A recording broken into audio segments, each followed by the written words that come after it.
Guess what? Today we're going to talk about role-playing a cleric. Welcome to the Attic Dungeon. My name is Sam, and whether you want to bless or bane, I'm here to help you with everything. As always, dear people, before we delve into the meat and bones of today's holy business, I want to thank you all for watching and obviously encourage you to spread the love about the Attic Dungeon to all you know who might be interested in my nonsense.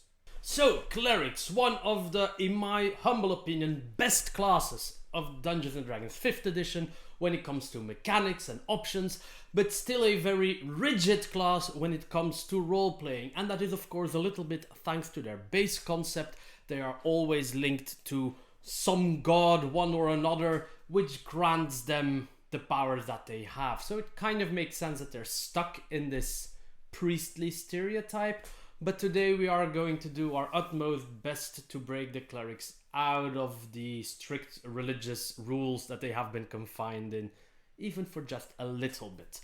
As always, in my role-playing guides, I'll be doing two things. First off, we're going to look at how you can role-play this wonderful stereotypical cleric that we all love or hate. So we're talking about that religious fellow in the party who follows some usually good or at least neutral god, and is there to support the party most of the time.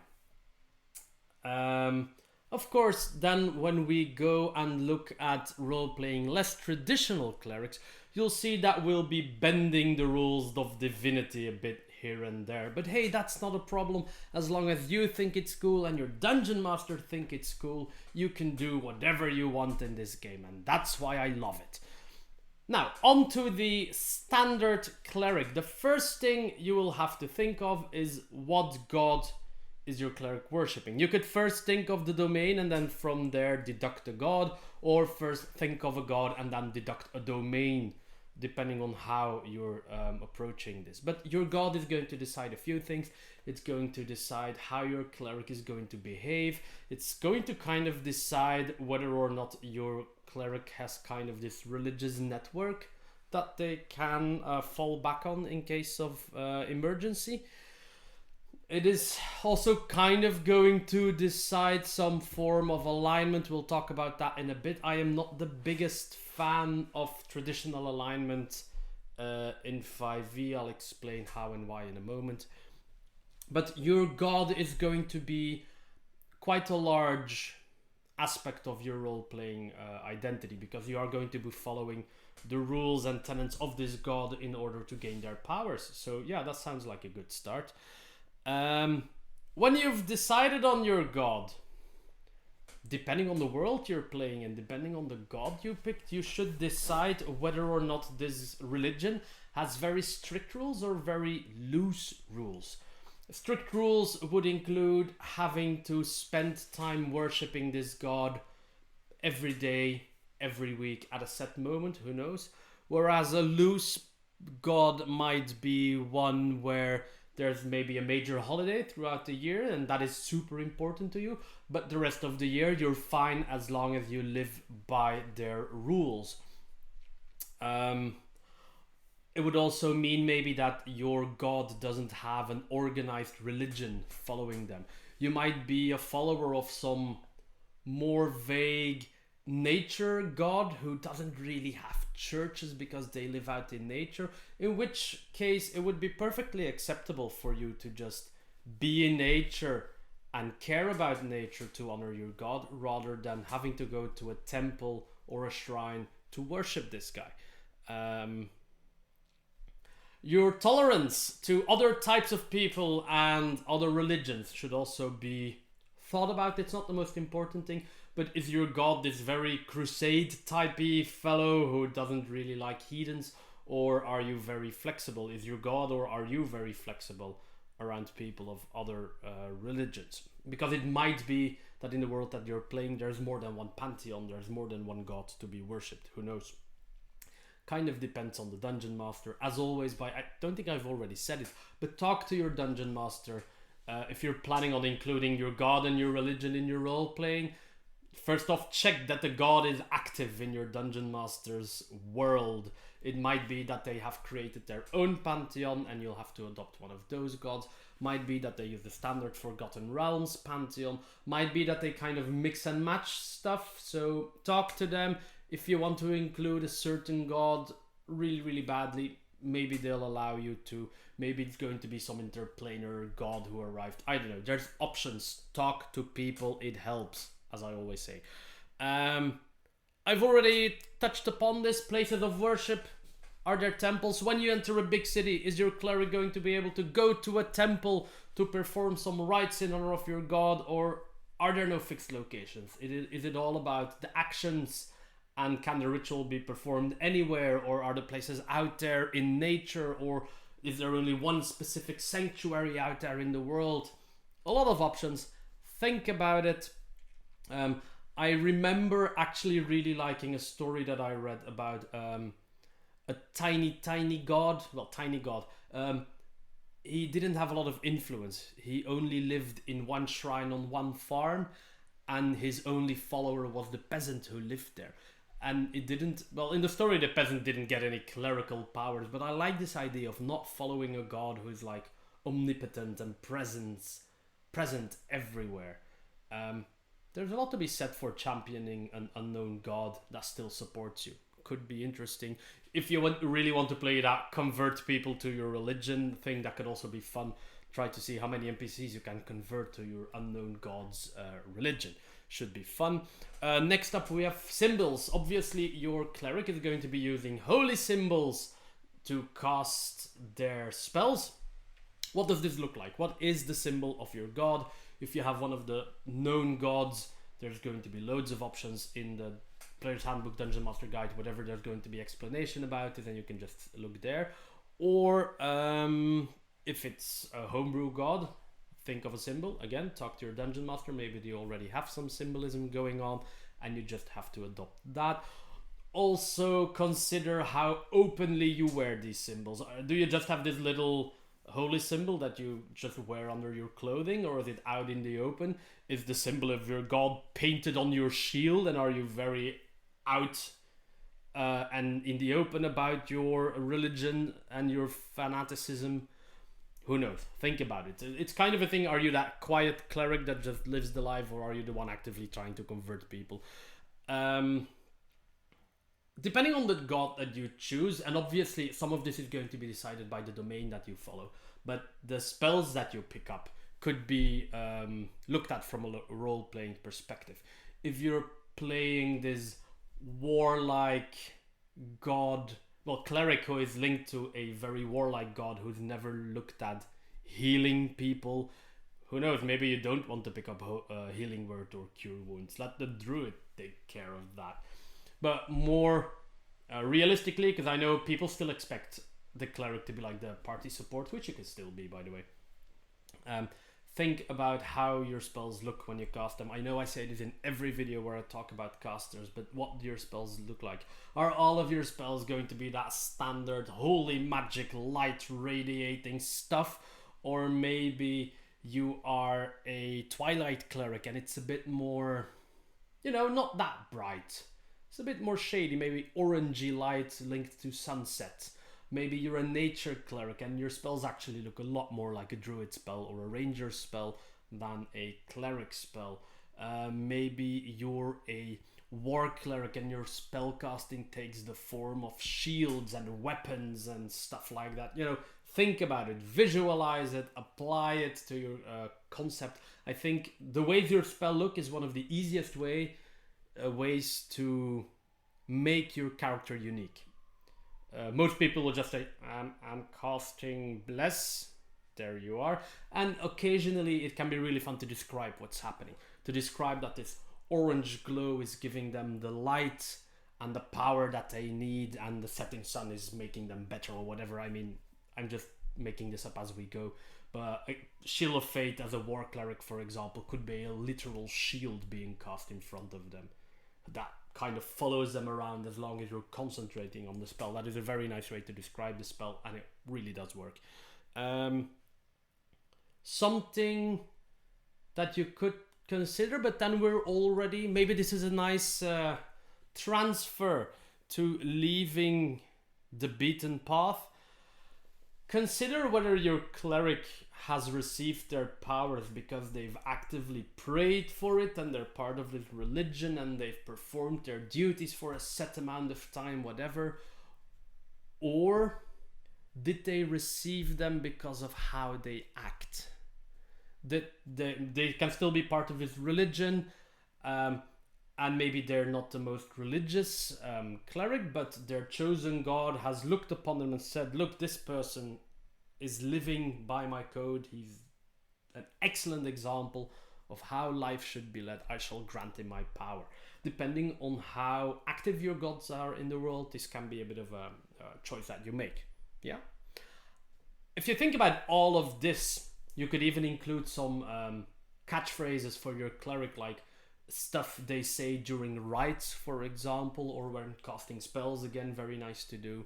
If you have all of this, your standard cleric should have a nice, what do you call that? Well, background. It's not really a background. It is background because you're coloring in the religion aside from your backstory, but you're just fleshing out the cleric part of the character, which I think is equally important to fleshing out the history of the character. And once you've done this and you think that's fun, but what if I don't want to play a standard cleric?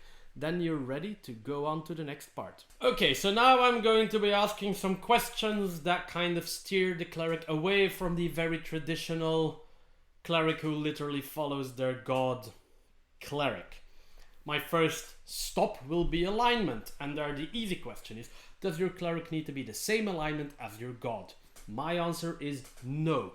I can easily tell you why. Maybe your cleric is aspiring to be like their chosen god, but isn't there quite yet. Maybe they want to be this paragon of virtue and lawful goodness like Moradin, but they're not quite there yet, and they are chaotic good. Secondly, and I should probably do a separate video about this because this might be an unpopular opinion, but I think the alignment system has had its best time and is quite ready to move over from being an active system to a role-playing supportive something. Which, to be honest, in 5e it already is. There is only one subclass of one class that has any effect from picking an alignment, and that is the Divine Soul Sorcerer, who gets an extra level 1 spell based on their alignment. The rest of the classes has zero impact from having an alignment. Even the Paladins, who used to be stuck on lawful good, I think Barbarians were stuck on chaotic at some time, that has all gone away, and now it's kind of this, yeah, it kind of gives your character a spot on a moral map, if you want. And it's a nice starting point, like, my character starts here, but you should not be stuck to your starting alignment. Let no one tell you you cannot do this or that because of your alignment. It might be a situation of great distress. It might be character evolution. You might just be trying to be a bit of a dick at the table, in which case do watch your actions. I'm looking at you, chaotic neutral types. But don't let alignment dictate everything, not even for a cleric who is quite obedient in following the code of their gods. It might even be that your cleric is in a position that kind of contradicts his main job. Let's say a life cleric. I like using life clerics because they're like the most cleric-y cleric. Everybody looks at the cleric as a healer, so let's stretch that a bit for today. Your life cleric might be part of the military. They're following some very well-known healing god, and their main job will be to go onto the battlefield and rescue people, even in the midst of combat, which would explain why they have access to heavy armor. You have to wade into the thick of battle and rescue people. This might require you to occasionally bonk some bad guys. Might not even be bad guys, might just be guys from the other faction, you know, on the head to save your guys. At which point you're potentially taking lives which your god might frown upon. But you're doing this to save lives, which is what your god wants you to do, perhaps. So don't be afraid to put your cleric in these contradictory situations instead of just making them a blind follower of whatever your god wants. It might be up to the god to make the final decision whether this cleric is worthy of their power, but let that not be just a dungeon master decision, please. If you're doing concepts like this, explain it to your dungeon master. There might be some interaction if your cleric is taking a lot more lives than he's healing, but in general, this should be up to you most of the time, as long as you're not doing anything that's too crazy according to your god's codes. You should be able to walk this balance as you see fit. Yes, moving on. So we've had alignment now, and how your cleric is not bound to alignment. Our next step might be a bigger one, is how your cleric could not be bound to a god at all. I've already touched upon being the religious fellow who doesn't necessarily pray a lot, but because of their actions, their chosen god grants them power. Maybe you could also have a non-religious person who, because of what they do and how they act, they are granted powers by this chosen god. Not entirely different from how paladins are seen, I think. I might be wrong here, but I also kind of see a paladin as a champion of a certain god, so the god also has to champion them. It's not just them praying to the god. Perfectly possible that you have these this guy who is really into battle and is really good at this, and this one god selects them to be their champion. Maybe they don't even know it yet. It could be part of your character arc, that your character has gained these mysterious powers and they were given to them by a god, but they don't necessarily know this. They don't pray, they don't visit temples, what have you. This could be a wonderful character arc. Even better, even less clericy, could be when it's not a god. I'm going back to my life cleric. Maybe you're just a person who has been very into healing people, but you've done this in the most mundane ways. I mean, you have knowledge of herbs and tinctures and what have you. You're a healer, and because of all of your excellent healing work, the greater force of life, so I'm not talking about the god, but like this cosmic force, just grants you healing powers, period. You don't need to worship anything. You're not a part of a religion.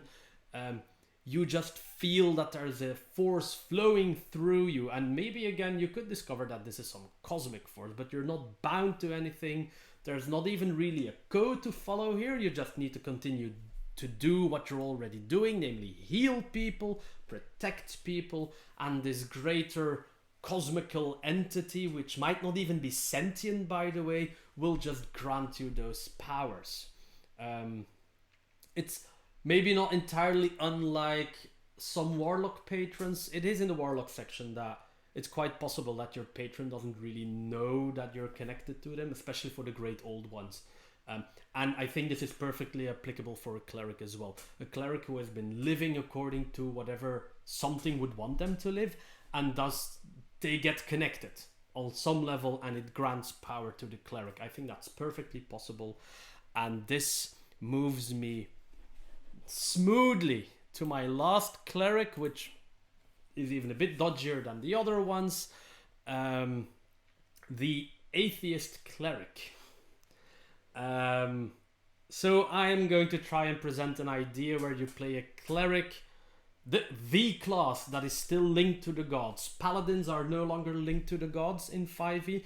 Clerics are the only class who are still directly linked to gods. And here I am going to try and make a case for a cleric who is not. I'm not entirely sure which domain I would take this.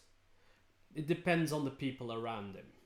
Might be order, might be peace, might be twilight, might be light, might be life, whatever. Light could actually work, because my parallel will be drawn somewhat to Dragon Ball Z, of all things. And a lot of laser beams are flying around there.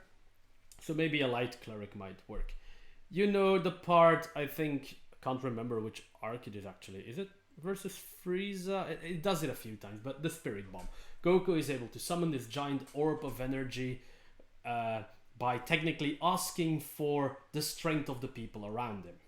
There is nothing supernatural involved. It's the people of the planet that is on that grant strength to this person to fire this giant laser orb.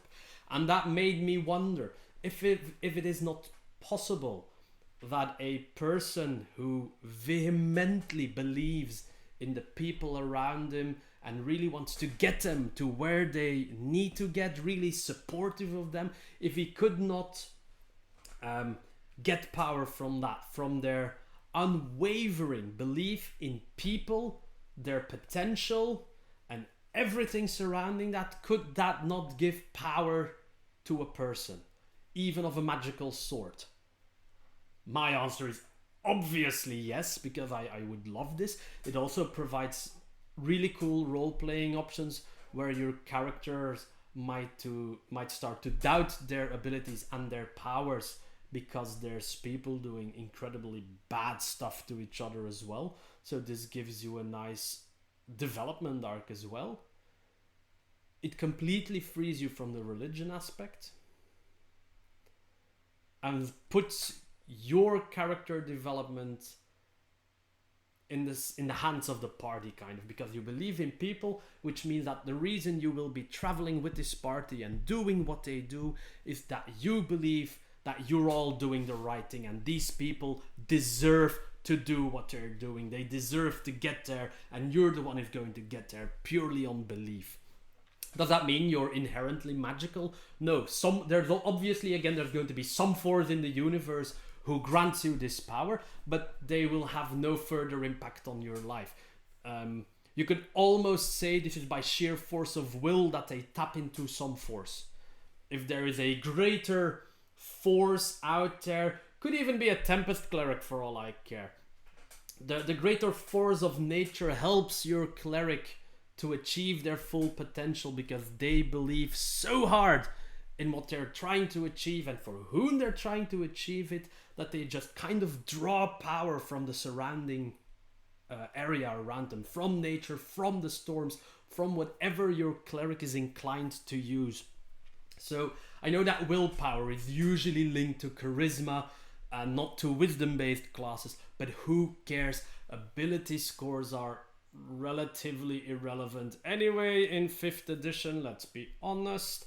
So bend the concept, break your ties with your gods, and be this atheist cleric. You might not even be an atheist, perfectly capable of being a person who believes in some god but is gaining powers that are completely different from whatever god they're worshipping. So here you are worshipping some thunder god, and out of nowhere you've gained crazy knowledge powers because you think that your party needs somebody who guides them on their way and has the right information at the right point. I don't know.